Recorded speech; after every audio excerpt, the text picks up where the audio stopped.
Ever since a 2018 Supreme Court decision that legalized state-sanctioned sports gambling, one state after another has scrambled to legalize betting in the arms race for state revenue.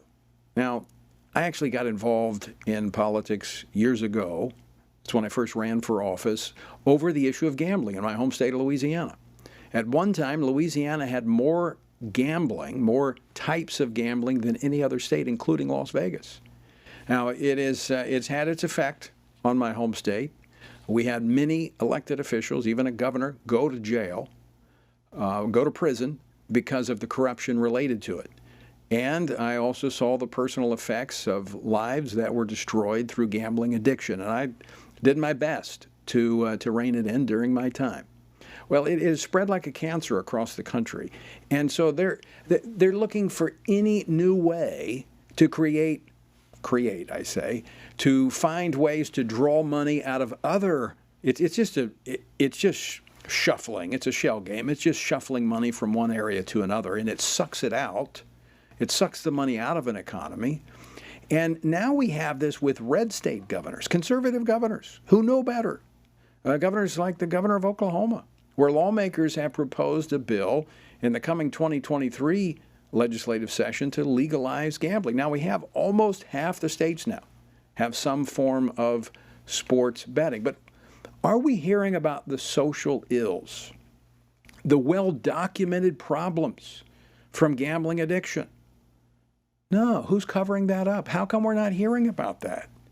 Well, joining me now to discuss this and more is Dr. John Kindt. He's Professor Emeritus of Business Administration at the University of Illinois.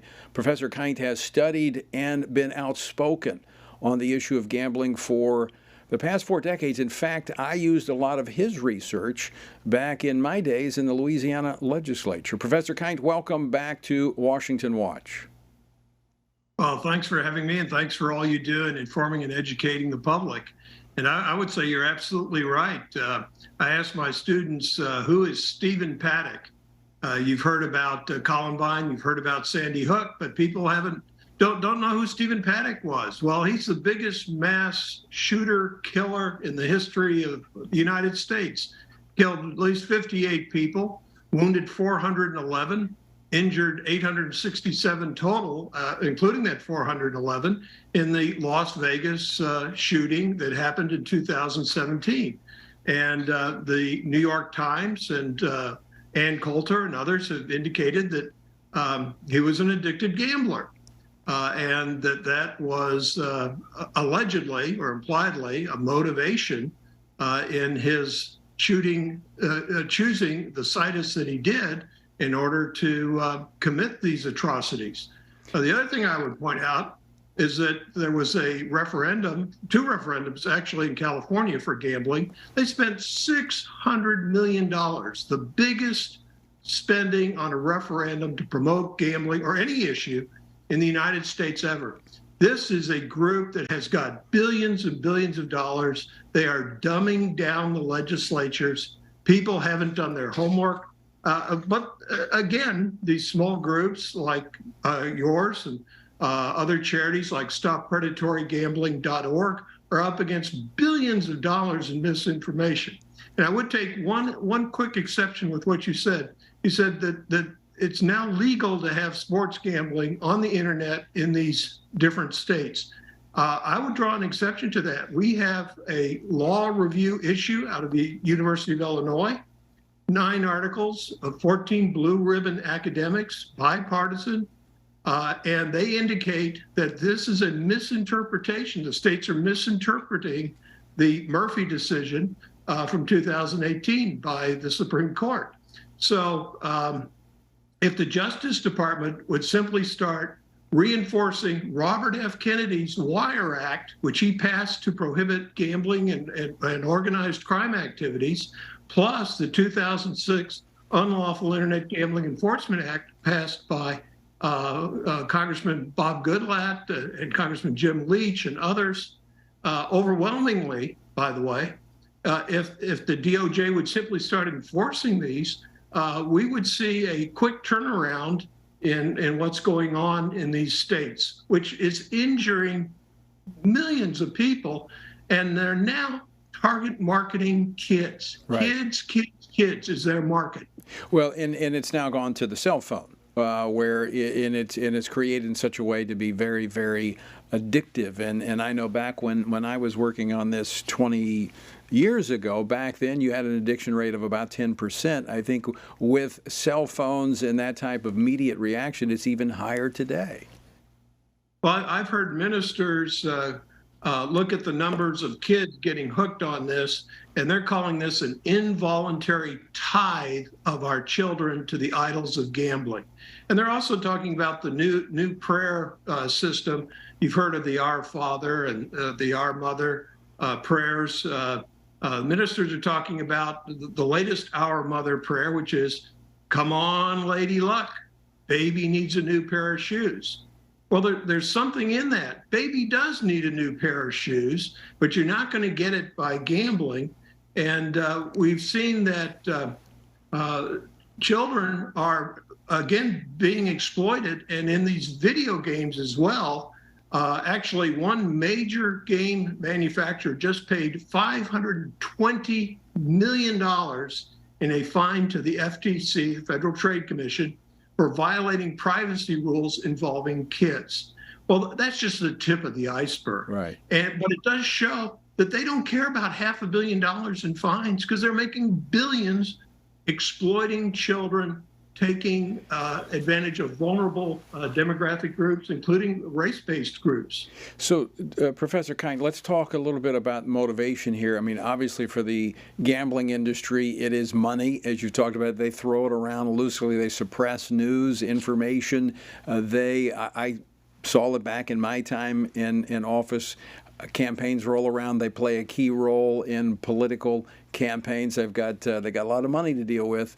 But let's talk about conservative red states that are just as much a part of this. What's the motivation for them to move down this path of more and more gambling? I think it's naivety. They bought into the PR pablum of the gambling industry, and they're not listening to the academics. 99% of academics across this country, tier 1 universities. I've mentioned the Illinois Law Review already. This is a big time publication just within about a year ago. And it shows that the academic community is revealing all of these problems that are involving gambling, plus the misinterpretations of federal laws and state laws that are being exploited by the gambling industry. If you look behind me, you can see multiple volumes containing thousands of pages, hundreds of reports, academic reports done in Congressional Research Service style, done for the Congress in many instances, indicating that none of this works. The gambling industry is just full of PR pablum, and that's what gets my colleagues and myself so excited about this, is that it attacks every ethical norm and aspect of good educational principles and academic principles, as well as making everything worse. All the social problems, the cost to governments are $3 to $12 for every $1 in benefits. The evidence on this is overwhelming. Bankruptcies, when you bring in gambling facilities, go up 18 to 42%. Crime goes up as people lose their money and resort primarily to property crimes. The Illinois Law Review, again, has these numbers, updated numbers in it that have been current for 20 years. So let me 7 to 9% increases in crime. Let me ask you about 98%. You said you used the figure 98% of academics are clear on this, that the downside outweighs the upside to legalize gambling. Is that information getting out there, or is that being suppressed? Oh, it's being suppressed. The gambling industry came up with it, had so many problems back in the 1990s, and you may remember this, that they created their own law school in Las Vegas because allegedly they couldn't come up with legal academics who could promote their industry.